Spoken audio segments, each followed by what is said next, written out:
Nos aprestamos a compartir con ustedes la segunda parte de Diálogo, pero antes de presentarles a nuestro siguiente invitado, les recordamos que este espacio se difunde a través de los medios de comunicación de la Asamblea Nacional, la radio con cobertura en todo el territorio, en las 24 provincias, en las 4 regiones de la patria, la televisión legislativa señal abierta en Quito, Guayaquil y Cuenca, el internet en nuestra página web www.asambleanacional.gov.es.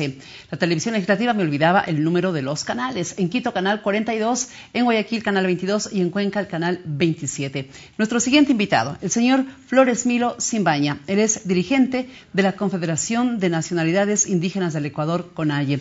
Señor Simbaña, muy buenas tardes, bienvenido. Gracias por aceptar este diálogo democrático a través de los medios de comunicación de la Asamblea Nacional. Buenas tardes y gracias también por la invitación. Muy interesados en conocer las razones que analizó y que definieron que la CONAIE participe en la consulta prelegislativa en torno al proyecto de ley de territorios rurales, de tierras rurales y territorios ancestrales. Bien, nuevamente gracias y un saludo a los televidentes. La CONAIE realizó una reunión de consejo ampliado que comprende a todos los presidentes de las organizaciones de los pueblos y nacionalidades. En esa reunión se tomó básicamente dos elementos para decidir la participación. La primera, que es un derecho, el derecho a la consulta, digamos, es un derecho que el movimiento indígena, la CONAIE en concreto, ha venido peleando desde hace mucho tiempo atrás.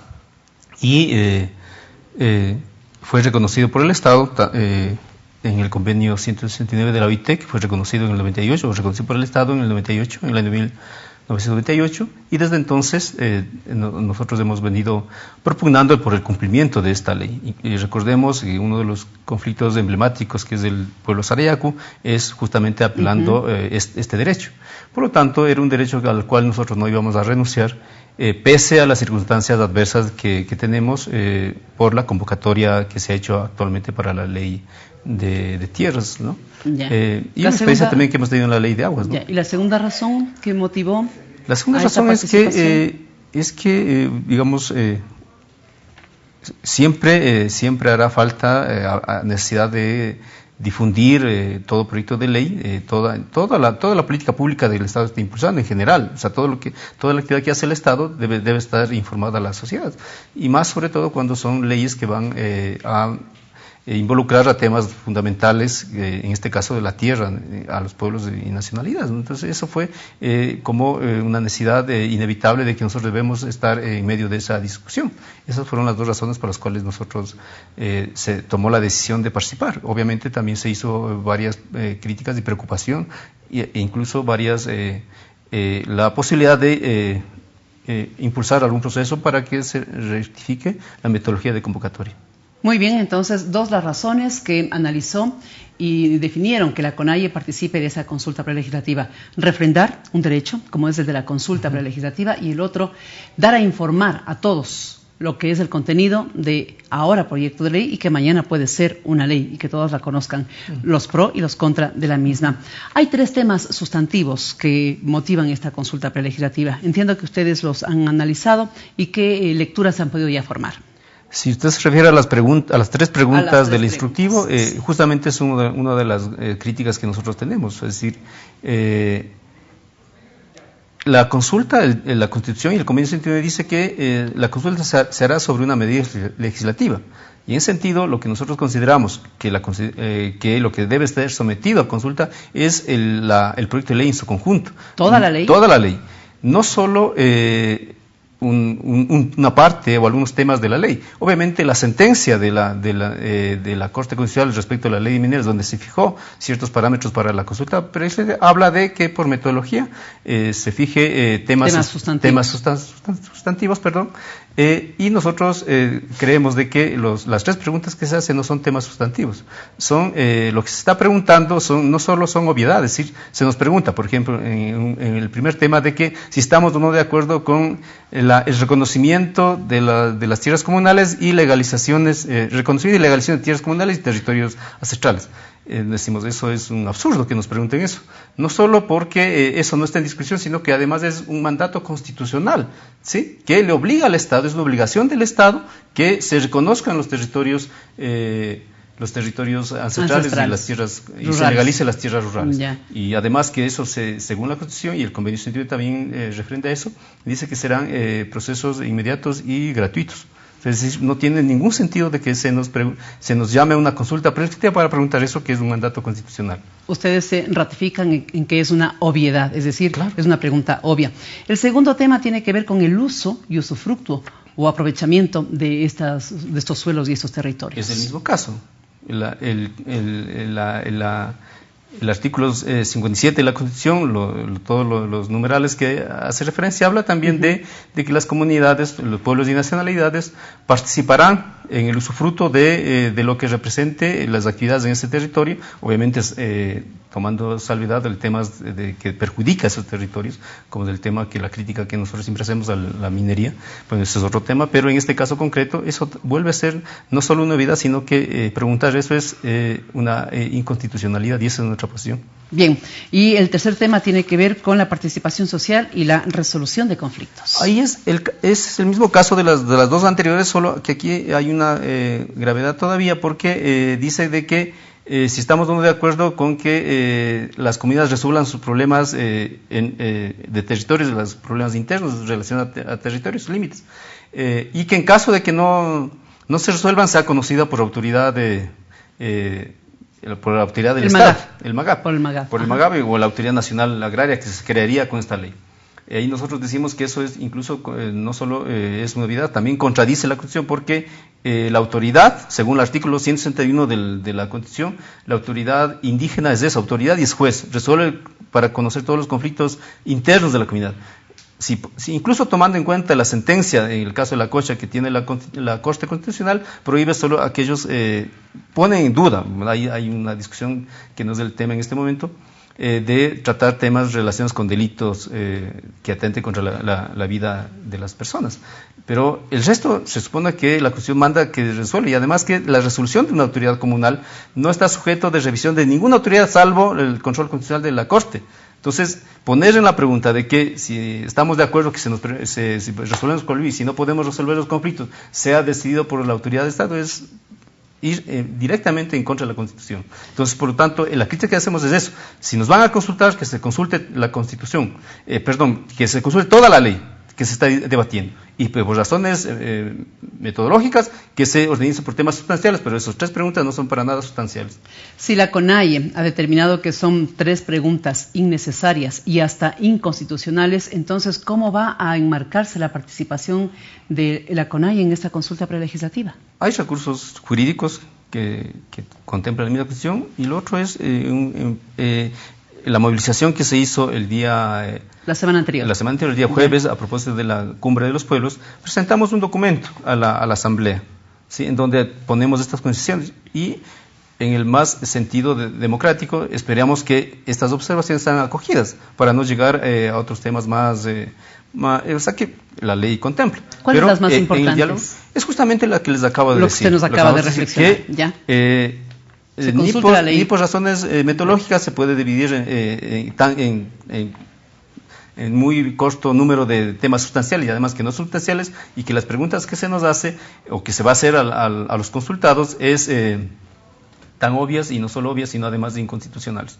En todo caso, ustedes están organizados para participar en esa consulta prelegislativa. Sí. ¿Cómo se ha organizado la CONAIE para esa participación? Bueno, digamos, ya hay la experiencia de cómo fue la participación en la ley de aguas, es decir, nosotros siempre actuamos por asambleas.